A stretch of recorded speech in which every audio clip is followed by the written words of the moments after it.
Cette émission vous a été offerte par EducAdvice. EducAdvice, vos études, notre priorité.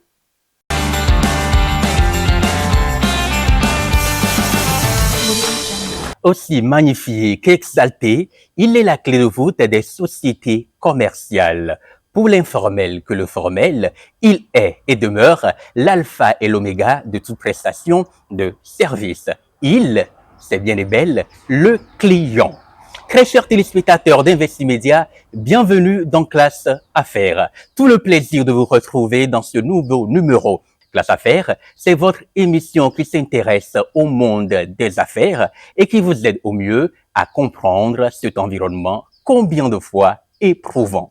La qualité du service client, de l'identification du client à sa fidélisation, c'est le thème retenu pour ce nouveau numéro de Classe Affaires. Pour en parler, nous sommes avec Monsieur Fouli Kouyakoé, entrepreneur, directeur général de Défi Focus Communication, avec une multitude de casquettes. Bonjour Monsieur Fouli Kouyakoé. Bonjour Monsieur Eddy et bonjour chers téléspectateurs et internautes. Il n'y a rien d'éternellement neuf que vieux que le client. Cette position que lui confère les échanges lui a valu une expression célèbre, même parfois tirée par les cheveux. Le client est roi. Exact. Vous connaissez bien l'expression. Exact. Monsieur Fouli Kouyakoé, le client est-il vraiment roi? Ok, merci encore une fois pour cette question. Je dis et je vais le dire de manière franche que le client est roi, même si certains entrepreneurs ou bien directeurs ou bien d'aucuns pourront penser que le client n'est pas roi, parce que parfois nous allons rencontrer des clients qui sont tellement réticents, qui vont vraiment même vous créer des problèmes ou au point où les gens disent que il faut laisser partir le client. Mais je dis ici que le client est roi. Pourquoi? Parce que si vous êtes religieux, par exemple, je suppose, je donne juste un exemple, Oui. que vous avez épousé une femme, vous êtes religieux, on vous dit que vous ne devez pas divorcer. Donc ici, dans le même cas, si vous êtes entrepreneur, vous êtes en contact permanent avec les clients, vous devez faire tout pour garder le lien avec ce client, même si, entre guillemets, le client est réticent. Il y a Parce des que- clients qui sont très capricieux. Comment faut-il les gérer? Exactement. Les clients capricieux, d'autres sont indécis, d'autres sont tellement précis, méticuleux, d'autres même qui vont exiger que toi, commercial, je ne vais même pas discuter avec toi, je discuterai directement avec le directeur. Il y a des clients de plusieurs, je pourrais dire catégories, Oui. que vous pourrez savoir gérer.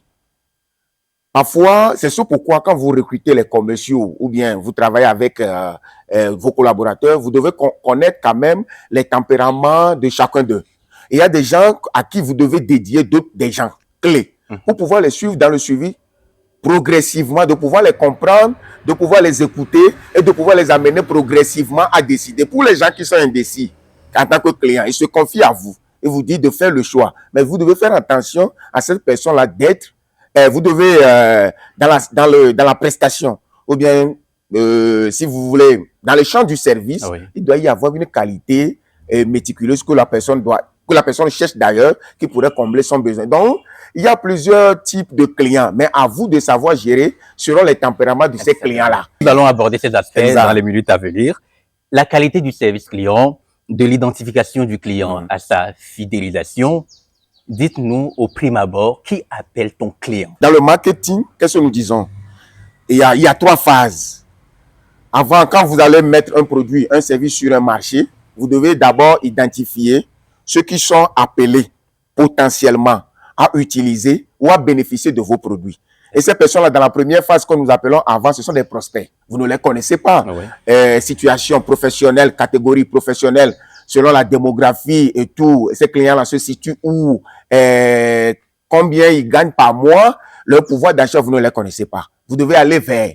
Maintenant, dans l'identification, ça va vous permettre même, le produit que j'ai, est-ce que je vais m'adresser à X clients, à X personnes, à Y personnes, maintenant, où aller les retrouver? Donc, le client, c'est quelqu'un qui, aujourd'hui, décide de payer votre produit, moyennant que ce soit en nature ou en espèces, et c'est là que nous nous appelons client. Donc, c'est la volonté de décider de payer un produit La volonté qui fait de la personne un client. Exact. Maintenant, on prend des cas pratiques. Exact. Pour un entrepreneur qui est dans les oléagineux ou bien dans les liqueurs, comment peut-il identifier, à proprement parler, celui qui est le client?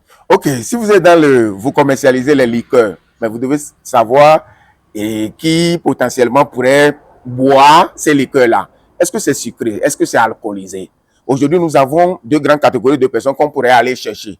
Généralement, même dans le contexte de religion, on dit qu'on ne prend pas de l'alcool. Est-ce que faut-il aller vers les musulmans? Faut-il aller vers les chrétiens? Ou bien faut-il aller vers ceux qui sont, ceux qui adorent vraiment l'alcool? Ceux qui adorent vraiment l'alcool, on peut les retrouver dans les bars. Comment s'organiser pour aller les chercher dans les bars? Qui se retrouvent. Voilà, il y a de bons buveurs aussi dans les bars. On pourrait aller les chercher. Oui. Aujourd'hui, dans les églises, on dit à communion, on utilise quand même du vin. Est-ce que c'est le vin sucré? Est-ce que c'est le vin alcoolisé? Je pourrais aller chercher les têtes d'affiche d'église. Dans les départements, dans les églises, avoir le pasteur, avoir le prêtre, pour pouvoir commercialiser peut-être si c'est pas trimestre.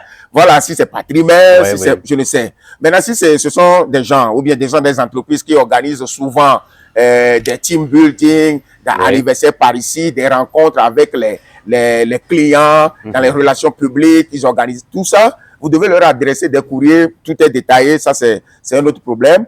Et là, vous détaillez votre produit et vous allez les chercher. Donc, vous devez savoir qui potentiellement pourrait utiliser mon produit ou service. Et ces personnes-là se trouvent où? Ces personnes-là gagnent quoi comme argent? Est-ce que ce raisonnement peut conduire à comprendre réellement les besoins du client? Exactement. Avant même, on dit souvent, avant même de lancer son produit, vous devez faire une enquête pour savoir, ça on le dit généralement, mais c'est le cas pratique pour pouvoir comprendre. Aujourd'hui, je ne peux pas me lever et aller vendre le porc à Sokodé. Je ne peux pas me lever et aller vendre le porc à Sokodé. Parce que c'est une ville essentiellement musulmane. Musulmane. Ou soit, j'ai une communauté là-bas qui mange du porc à qui je vais m'adresser particulièrement. D'accord. C'est pas toute la communauté. Oui. Mais ailleurs, je vais m'adresser à toute la communauté pour pouvoir, pour commercialiser mon produit. Donc, pour les besoins, on doit identifier les besoins. Aujourd'hui, les gens lancent les produits avant d'aller chercher ceux qui pourraient utiliser ce produit-là. Donc, il faut connaître d'abord le besoin qui est sur le marché et aller maintenant les rencontrer. Ça aussi, c'est une autre étape à suivre. Notons qu'au Togo, la création d'entreprises au dernier semestre de cette année est de 8283 entreprises créées. Au regard de ces chiffres, pour la pérennité des entreprises qui sont créées, est-ce qu'il ne serait pas nécessaire de pouvoir réellement maîtriser ce qu'on appelle la qualité du service client? Après que quelqu'un devienne votre client, le travail commence là-bas.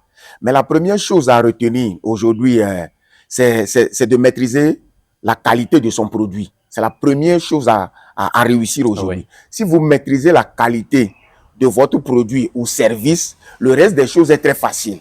Mais là où le bas blesse, c'est que les gens ne maîtrisent pas la qualité de leurs produits, mais se confient à des publicitaires, je ne sais, pour pouvoir promouvoir leurs produits.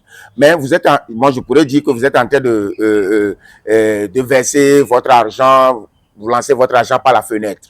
Mais quand le produit est bon, vous avez un produit de qualité, le reste des choses est tellement très facile. Donc, la qualité du service client est indispensable, vitale pour la survie de votre entreprise. Sans ça, vous ne pourrez pas survivre. Quelle est l'importance de faire un service après-vente? L'important, c'est quoi? Pour chercher des clients aujourd'hui, ça coûte plus cher. Aujourd'hui, parfois même 10 fois, pour aller retrouver un nouveau client, ça, vous devez faire pieds et mains pour que quelqu'un vous entende, même vous écoute. Mais aujourd'hui, ça coûte 6 fois plus cher. Mais quand un client, bien même 10 fois plus cher, mais quand un client aujourd'hui est gagné, satisfait de votre produit, ce client-là ira parler le bouche à oreille à 2, à 10, à 20, à 30 personnes. Mais si aujourd'hui vous ne réussissez pas la qualité de votre produit et vous pensez qu'au niveau du service après-vente, vous pourrez quand même gagner d'autres clients ou bien aller à d'autres clients, c'est là, si le client est insatisfait, pourrait négativement parler de vous. Et là, vous serez en train de pouvoir renforcer la publicité pour faire connaître beaucoup plus votre produit. Mais il y a des gens derrière qui, de bouche à oreille, méprisent votre produit, conseillent d'autres personnes à aller. Aujourd'hui, il y a certaines statistiques qui disent que 98% des clients insatisfaits ne vont même pas vous le dire. Ils vont simplement quitter votre base et aller utiliser ailleurs. D'où la citation que le client est roi, c'est le seul patron. Comme l'a dit Walton, c'est le seul patron qui pourrait virer même le directeur général jusqu'à l'exécutant.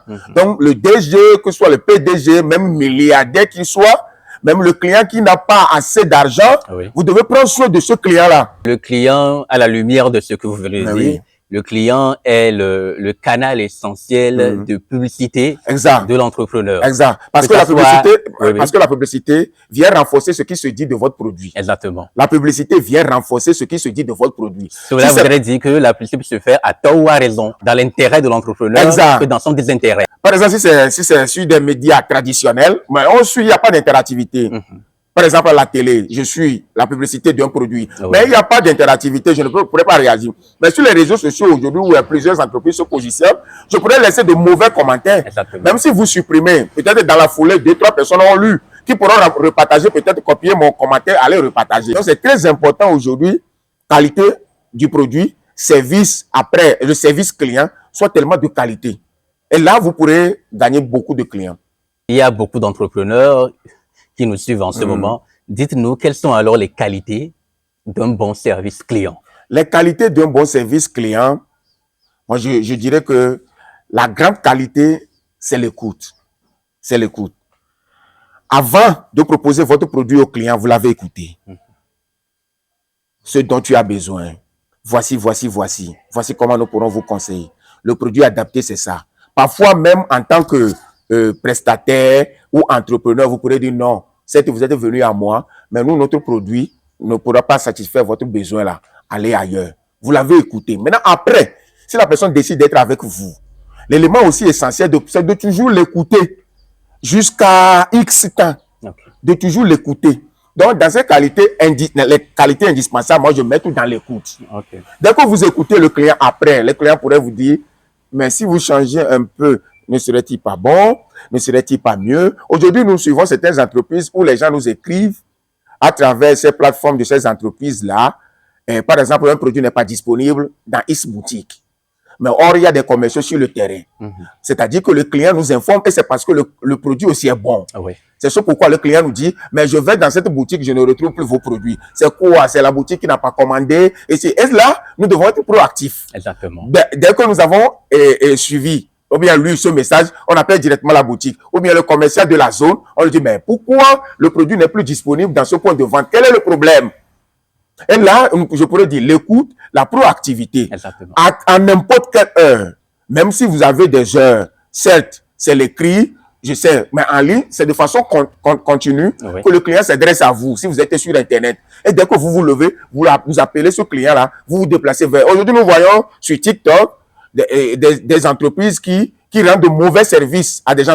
C'est un banque que je préfère tel et non, mais que les gens sur TikTok dévoilent un peu comment ils ont été victimes de ce mauvais service-là. Mais qu'est-ce que les entreprises là font généralement? Ils appellent directement le client en question. Oui. Va directement même dans la maison de ce client-là, discute avec le client et on revoit maintenant le service. Et c'est ce même client-là vient encore témoigner que voilà, j'étais là sur TikTok, j'ai dénoncé ces pratiques qui se font dans cette agence et aujourd'hui, voilà, le directeur, soit marketing, communication, département m'a appelé à régler tout ce problème-là. Donc, l'écoute et la proactivité. L'autre maître mot de notre thème de ce jour, c'est la fidélisation. À quel moment peut-on dire qu'on a fidélisé un client? OK. Quand le client a payé votre produit, à quel moment exact dire que vous avez fidélisé ce client? C'est quand le client ne parle pas mal de vous. Okay. Mais il y a aussi un problème, comme je l'avais dit, il y a certains clients qui ne disent rien, mais qui partent. Oui. C'est ce pourquoi je l'avais dit, ayez toujours un regard permanent sur vos clients. Maintenant, est-ce qu'on peut dire que c'est au premier achat ou bien à la première prestation ou bien à la seconde prestation qu'on fidélise un client? Non, déjà même au premier achat. Au premier achat même, on fidélise le client. Parfois même en tant que prospect, quand la personne n'a même pas décidé de payer votre produit, on dit entre guillemets même qu'on fidélise. Je m'explique. Il y a un cas pratique d'un commercial qui l'a partagé hier avec moi, d'une société commerciale que nous accompagnons, qui a partagé avec moi. Il y a une dame qui voulait quand même payer les produits. Et aujourd'hui, la dame refusait. Le commercial multipliait les rendez-vous. La dame disait non, la dame disait non, la dame disait non. Et un beau jour, il vient, il constate que dans le congélateur de la dame, il y a plusieurs glaces. Il y a plusieurs glaçons, je pourrais dire. On pourrait enlever pour libérer un peu l'espace. Oui.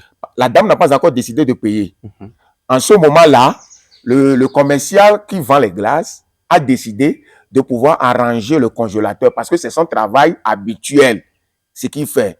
Maintenant, or, la dame n'a pas encore décidé. Il a arrangé le congélateur. Ça a pris environ 2 heures de temps. Ce qu'il prenait même pour arranger le congélateur, le petit marteau est cassé.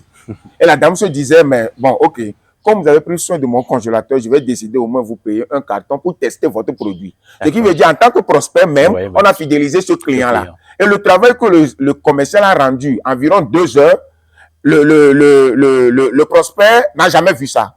Et s'est dit, mais si vous avez pris 2 heures de temps pour arranger mon congélateur, ce qui veut dire, avec votre produit, vous pourrez par moment venir arranger.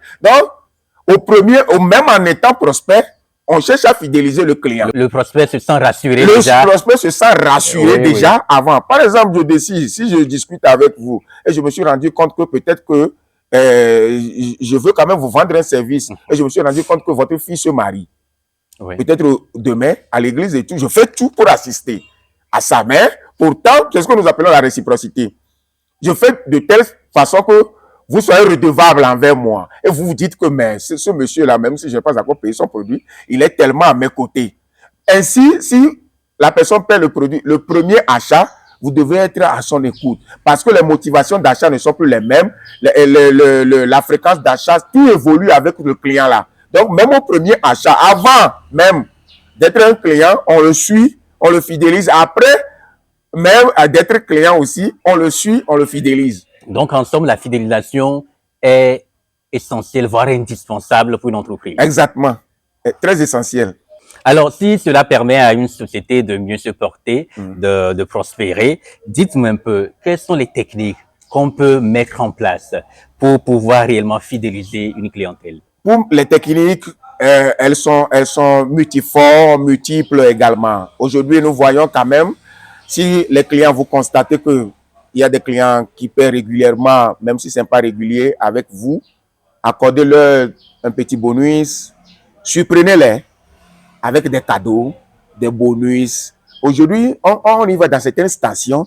Certes, on y va pour payer le carburant, mais vous allez voir que le pompiste prend quelque chose sous forme d'essuie-glace pour nettoyer un peu la vitre de devant. On pourrait vous dire que, ah, monsieur, madame, votre pneu est dégonflé. Allez-y de l'autre côté de façon gratuite. On va mettre l'aide. Mais le produit central, c'est quoi? C'est l'essence ou bien le carburant. Mais après, les services connaissent pour pouvoir ajouter à ça, pour vous fidéliser. Donc, les cadeaux, les bonus, les cartes de fidélité. On pourrait vous dire que, voilà, vous êtes chez nous 2 ans, avec que nous vous payez de façon régulière. Ainsi, votre achat du mois de janvier, c'est gratuit. Mais le client se sent aimé. Exactement. Le client se sent aimé. Parfois même, on vous dit, le véhicule, on va prendre l'entretien de votre véhicule sur 1 an, de façon gratuite. Mais ce client-là, mais tenez-vous bien, il ira dire à 2 personnes, d'autres amis qui ont des voitures et tout de venir obligatoirement chez vous. Parce que chez vous, il dépense moins. Mais il a ce qu'il attend ou bien ce dont il a besoin. Il possède ça. Il a ça.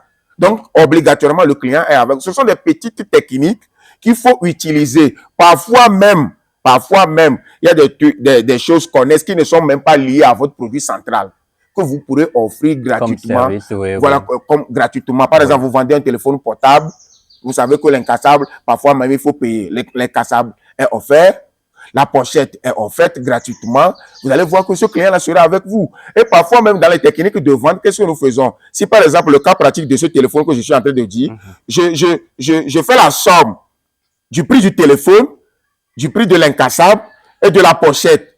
Et je vous dis, par exemple, je suppose, le téléphone est à 10 000, la pochette est à 1000 francs, et l'incassable est à 1000 francs, le tout fait 12 000, non? Mais moi, je vous dis que le téléphone est à 12 000, mais je vous offre gratuitement l'incassable et la pochette.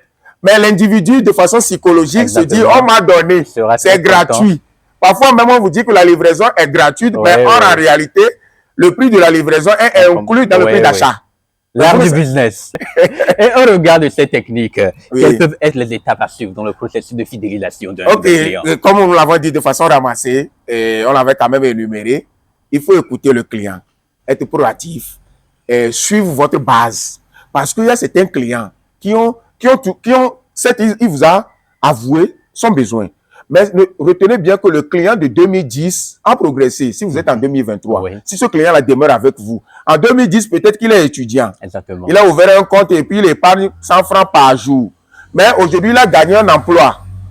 La fréquence, ses revenus ont augmenté. Oui. Mais vous devez suivre ce client-là pour savoir qu'en termes de fréquence d'achat, volume d'achat ou bien en termes de revenus, ce client-là a changé de positionnement. Ok. A changé de positionnement. Donc, dans les étapes écoute, proactivité, il faut aussi surprendre. Parfois même, on voile certains aspects dans la prestation ou bien au niveau du produit, ou qu'un jour, par après, je vous appelle, après peut-être 2 mois, monsieur Cheredi, vous venez de payer un produit auprès de nous, il y a de cela 2 mois. Nous voulons voir comment évoluer avec le produit. Nous voulons passer quand même nettoyer certaines choses de vos produits. Vous serez là à quelle heure? Mais la personne va se dire, mais cette entreprise, elle est la meilleure. Évidemment. Elle est la meilleure. Donc, l'écoute, il faut surprendre. Il faut aussi surveiller la satisfaction client. Parce que, comme je viens de le dire, les gens vont quitter votre base sans vous le dire quand même. Si les stratégies et les techniques mises en place pour pouvoir fidéliser sa clientèle deviennent une réussite, alors comment constituer et gérer alors efficacement son portefeuille? OK, si vous avez un portefeuille client, Oui. je reviens toujours sur cet aspect de l'écoute. Vous avez un portefeuille client, je viens de le dire, que le client de 2010 n'est plus le client de 2000. Ce même client n'a plus les mêmes caractéristiques en 2023. Évidemment. Maintenant, quand vous suivez votre base de données client, il y a quand même certains indicateurs que vous pourrez quand même suivre pour voir l'évolution. Aujourd'hui, peut-être, au départ, le client est célibataire, s'est marié, va dépenser beaucoup plus. Vous devez savoir, peut-être, s'est marié, a 2 enfants. Si le produit est valable à utiliser toujours avec les enfants, vous devez savoir que ce client-là en fera maintenant avec sa femme et ses enfants 4 achats. Ah oui. Et vous devez vous y préparer pour votre stock et tout, pour pouvoir gérer ce client-là.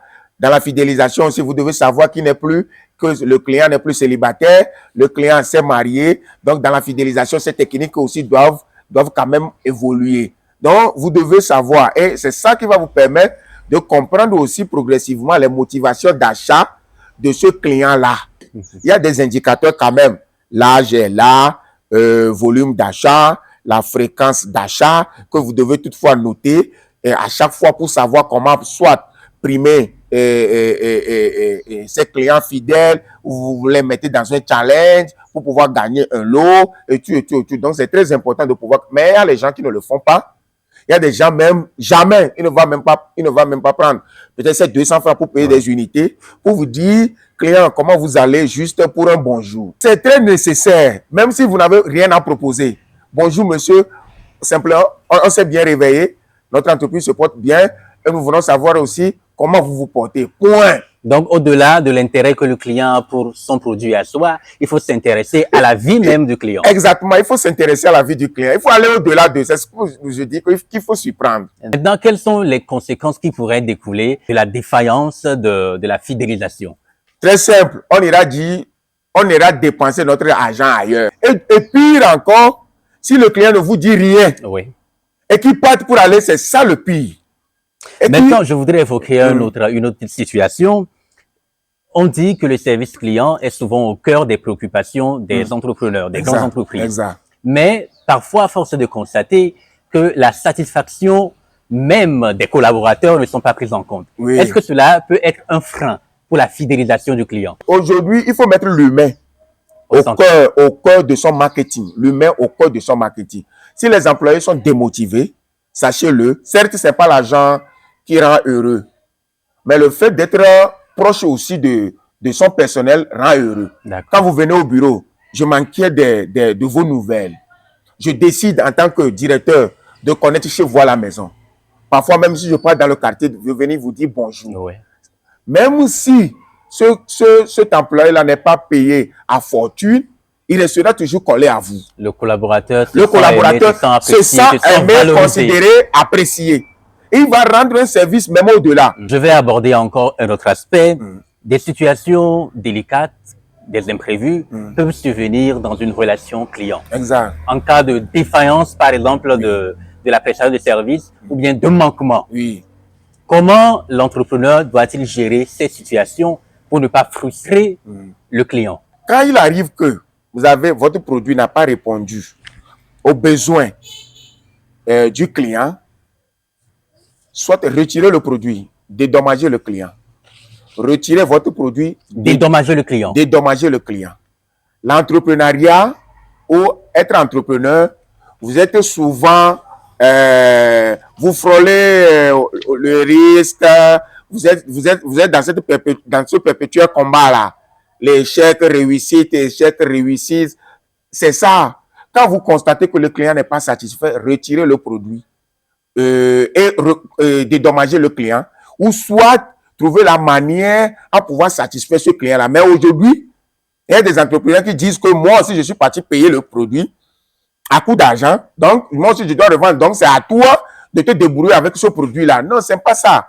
Parce que si les gens savent que dans la fidélisation, quand vous augmentez juste la marge de 5% de votre fidélisation, ça pourrait augmenter votre chiffre d'affaires de 50, de 55%. Les gens ne vont pas négliger les détails dans leur prestation de service ou bien dans la livraison de leurs produits. Donc, retirez. Aujourd'hui, nous voyons des grands groupes. Quand ils mettent certains produits sur le marché, mais ils constatent que même une petite boîte dans le lot a causé un problème. Parfois même, on retire toutes les boîtes du marché.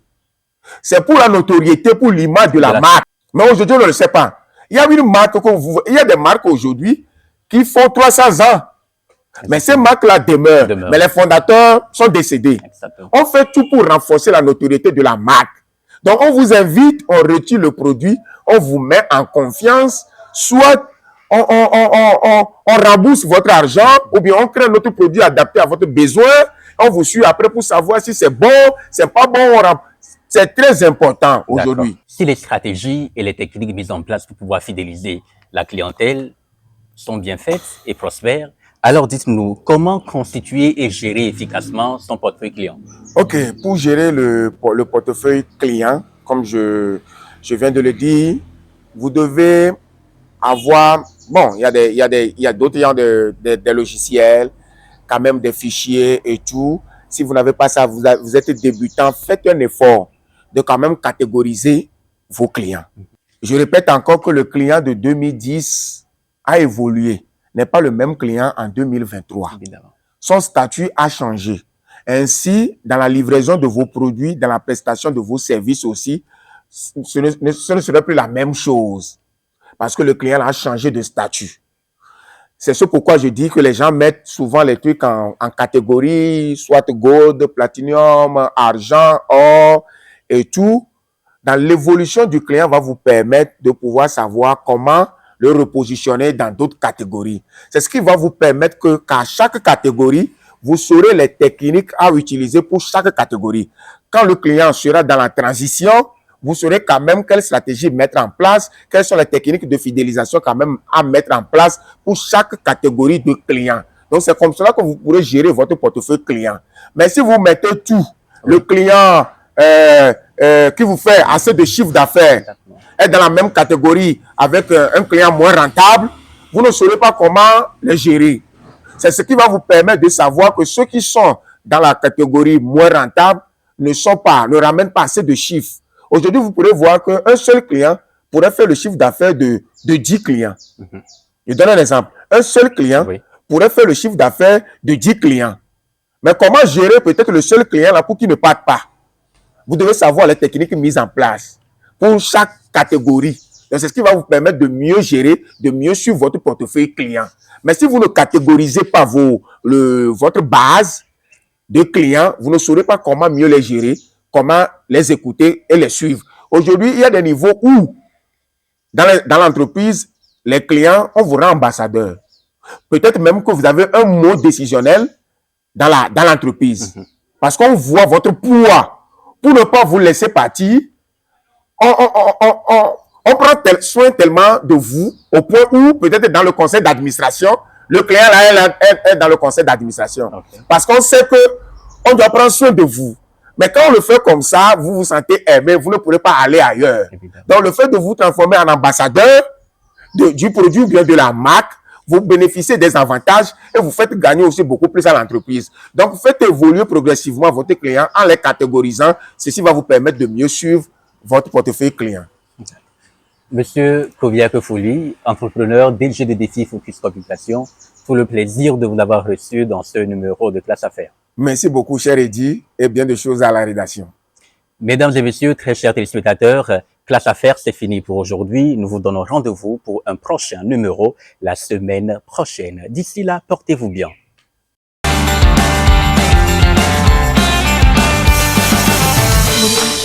Cette émission vous a été offerte par EducAdvice. EducAdvice, vos études, notre priorité.